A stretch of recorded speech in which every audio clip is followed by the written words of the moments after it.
It doesn't happen overnight. The weakening of your mind is silent, not loud like failure, not explosive like trauma, but slow, like a virus that kills without symptoms. One morning you wake up and everything feels the same. You check your phone, scroll through meaningless noise, open 10 tabs, but read none of them. Start tasks, but don't finish. Speak a lot, but think very little. You're functioning, but you're not focused. You're moving, but you're not moving forward. And the worst part, you don't even realize it's happening, because no one tells you that mental weakness doesn't scream. It whispers.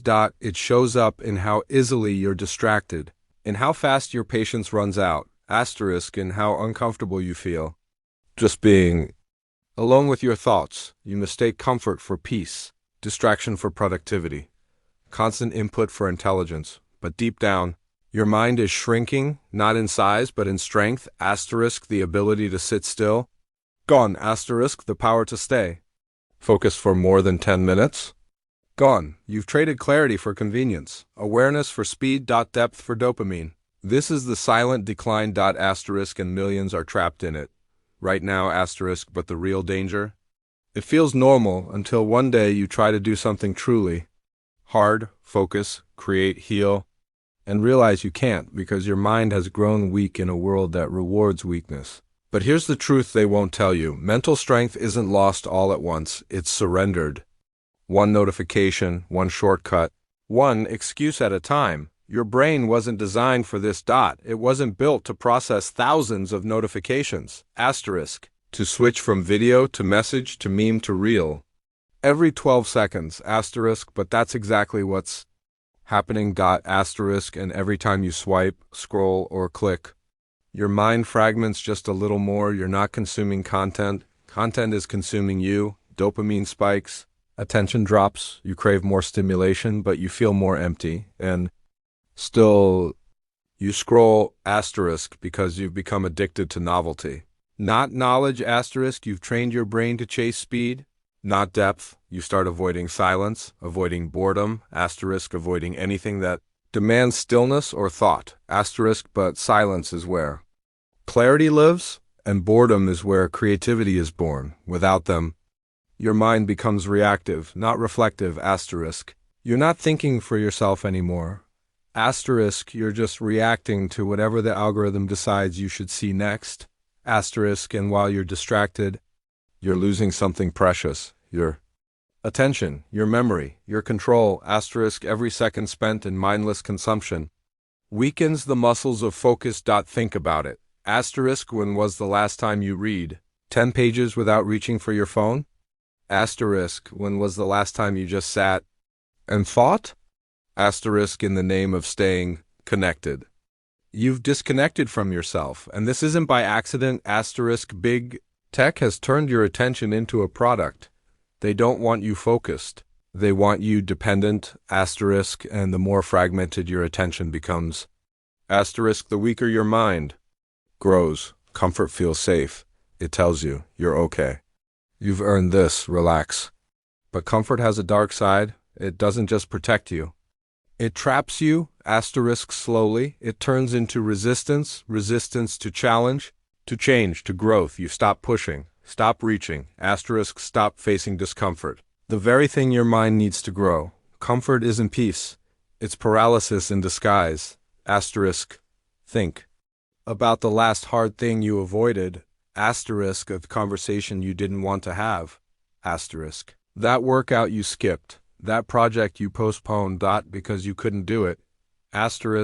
But because you didn't feel like it. That's comfort whispering in your ear. It's okay. You can do it tomorrow.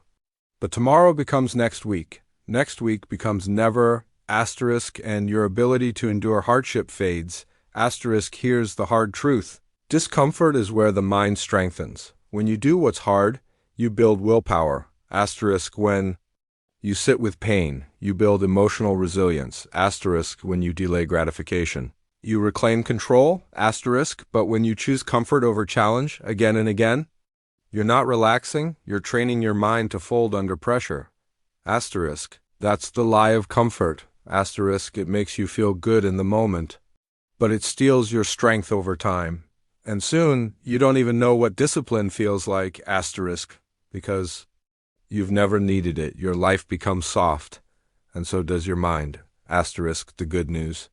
Mental strength isn't gone forever. It's not destroyed, asterisk, it's just buried under habits, distractions, and false beliefs. But it can be rebuilt, not by doing more, not by reading 100 books or downloading another app, but by doing less. And doing it with intention. The first step is friction, asterisk. You must reintroduce difficulty into your life on purpose, asterisk, wake up early, not because it's trendy, but because your body hates it, asterisk, take cold showers, not for health, but for resistance, asterisk, sit without your phone, not to detox, but to reclaim your focus. These aren't routines, they're training, asterisk, every act of self-denial, asterisk, every moment of silence, asterisk, every task finished without distraction. Rewires your brain. It tells your mind, you are not in control, I am. And slowly, the fog lifts. You begin to think clearly, act deliberately, decide without hesitation, asterisk, because your mind no longer reacts to everything around it, asterisk, it waits, it observes. It chooses, that is power. And it's built one small decision at a time, asterisk. You don't have to win every day, asterisk, but every day you must do one thing your weak self doesn't want to do. That's the seed of mental strength. And if you protect it, feed it, and repeat it, it becomes who you are. Not a motivated version of you, asterisk, a mentally unshakable one, asterisk, you don't need motivation, you need a system. Mental strength isn't a mindset you visit, it's a lifestyle you live, asterisk, and it's built through simple, unbreakable practices. 1. Wake up with intention. No snoozing. No scrolling. Open your eyes and decide your first move. It could be prayer. It could be cold water. It could be silence, but you start on your terms, not the world's. 2. Do one hard thing early, something your mind resists. A workout. A difficult page. A task you've avoided, asterisk, win early, and your brain learns to obey. 3. Schedule silence. At least 10 minutes daily. No phone, no input, just thought, asterisk, this isn't a break. It's strength training for your attention span. Asterisk 4. Cut noise ruthlessly. Unfollow distractions. Disable notifications. Asterisk. Say no to anything that doesn't sharpen you. Asterisk, protect your mind like your life depends on it, because it does. 5. Reflect brutally. Before bed, ask, asterisk, where was I weak today? Asterisk, where did I choose comfort over control? Asterisk, what will I do better tomorrow? Not for shame, for clarity, because what you don't track, you can't transform. These aren't hacks. These are weapons, asterisk, and when repeated, they reforge your mind into something unbreakable. Asterisk, not reactive, not addicted, not soft, asterisk, but clear, focused, dominant. Asterisk, because the strongest mind isn't the loudest, asterisk, it's the one that refuses to be ruled by the world or by itself, asterisk.